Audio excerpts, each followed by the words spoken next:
Satyabama Institute of Science and Technology, Chennai and Sriperumbudur.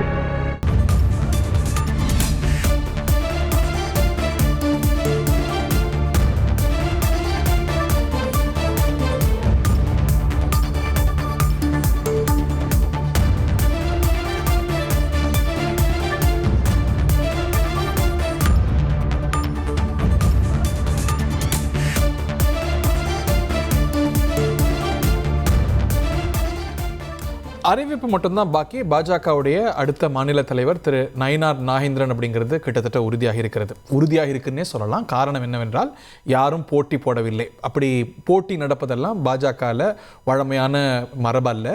தேசிய தலைமை ஒத்துக்கொள்ளக்கூடிய அங்கே ஒரு முடிவு ஆன பிறகே அங்கே வேட்புமனு தாக்கலாகும். இந்த முறை திரு நயினார் நாகேந்திரன் விருப்ப மனுவை தாக்கல் செஞ்சிருக்கிறார். அந்த விருப்ப மனுவை வழிமொழிந்திருப்பவர்கள் நீங்கள் திரையில் பார்க்கக்கூடிய பாஜகவுடைய அத்தனை மூத்த பிரமுகர்களும், திரு பொன்னார், திரு ஹெச் ராஜா, ஏன் இப்போ விடைபெறக்கூடிய பாஜக மாநில தலைவர் திரு அண்ணாமலை உட்பட, திருமதி வானதி ஸ்ரீனிவாசன் உட்பட, திரு எல் முருகன் உட்பட எல்லா தலைவர்களும் வழிமொழிய அவர்கள் சகிதம் விருப்ப மனுவை தாக்கல் செய்திருக்கிறார் நயினார் நாகேந்திரன். மற்ற பொறுப்புகளுக்கெல்லாமும் தேர்தல் நடப்பதனால எல்லாம் சேர்த்து நாளை அதிகாரப்பூர்வமாக அறிவிப்பு வெளியாகும் என்று தெரிகிறது. ஆனால் உறுதியாக இருக்கிறது பாஜகவுடைய அடுத்த மாநில தலைவர் திரு நயினார் நாகேந்திரன் தான் அப்படின்னு.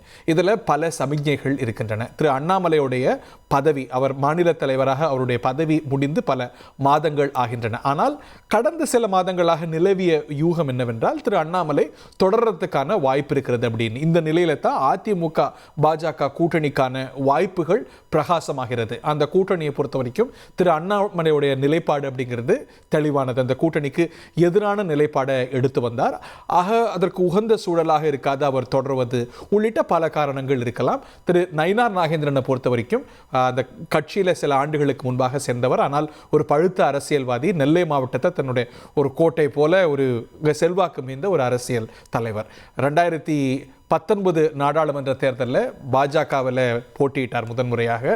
அதற்கு பிறகு 2021 தேர்தலில் வென்று பாஜகவுடைய சட்டமன்ற குழு தலைவராக கூட அவர் செயல்பட்டு வருகிறார் என்பது குறிப்பிடத்தக்கது. அவருடைய பின்புலம் எல்லாம் கூட நேயர்களுக்கு தெரிந்திருக்கும். அவர் அண்ணா திராவிட முன்னேற்ற கழகத்தில் நீண்ட காலம் பணியாற்றியவர். செல்வி ஜெயலலிதா தலைமையிலான அமைச்சரவையில் அங்கம் வகித்தவர். செல்வி ஜெயலலிதா மறைவுக்கு பிறகு சசிகலாவுக்கு ஆதரவாக செயல்பட்டு அங்கே குழப்பங்கள் ஏற்படவே அங்கிருந்து விலகித்தான் 2017 வாக்கில் பாரதிய ஜனதா கட்சியில் ஐக்கியமாகி கொண்டார். ஒரு நீண்ட அரசியல் பயணம் கொண்ட ஒரு அரசியல் தலைவர்.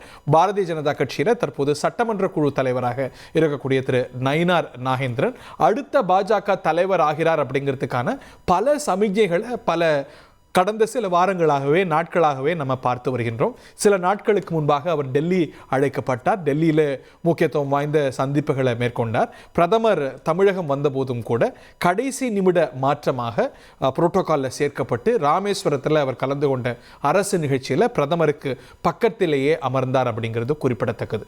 கூட்டணியை பொறுத்த வரைக்கும் அதிமுகவுடன் கூட்டணி வேண்டும் அப்படிங்கிறத வெளிப்படையாகவே அப்பொழுது பாஜகவுடைய மாநில தலைமை திரு அண்ணாமலை வேறு நிலைப்பாடு எடுத்த போதும் கூட கூட்டணி வேண்டும், அதிமுகவோடு வேண்டும் அப்படிங்கிறத பகிரங்கமாக வெளிப்படுத்தியவர். ஆக இதெல்லாமும் கூட சமிஞ்ஞைகளாக பார்க்கப்படும்.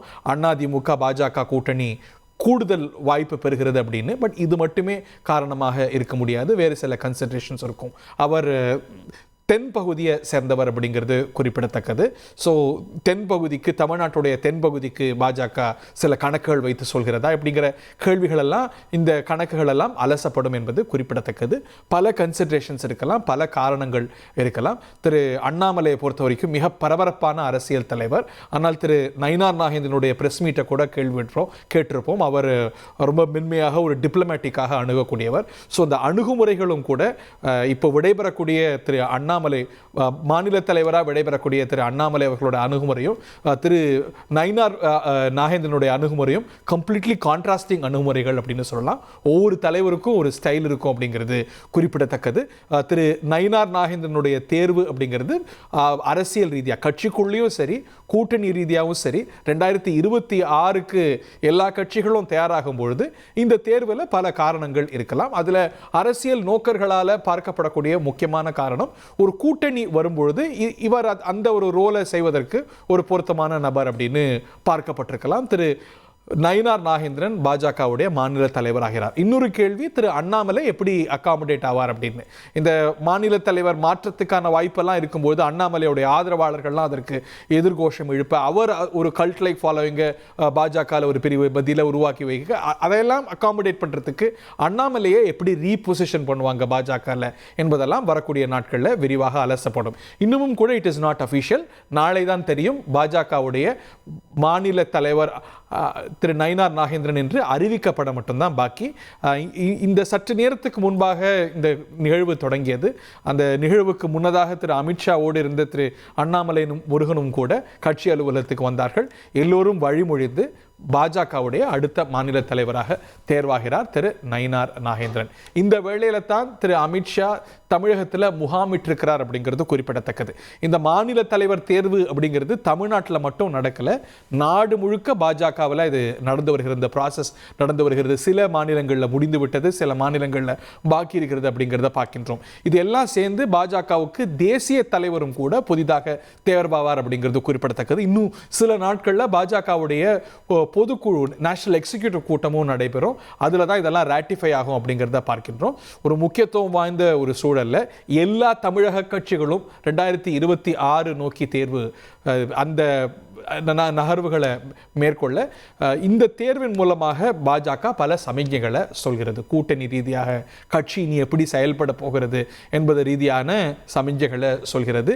அமித்ஷா தமிழ்நாட்டில் இருக்கக்கூடிய வேளையில் அவர் ஒரு பக்கம் ஐடிசி கிராண்ட் ஷோலால் இருக்கிறார், அவர் பத்திரிகையாளர் சந்திப்பெல்லாம் நடத்துவார் அப்படின்னு சொல்லப்படக்கூடிய வேளையில் தான் இந்த தேர்வானது நடைபெற்றிருக்கிறது. It's very significant. Satyabama Institute of Science and Technology, Chennai and Sriperumbudur.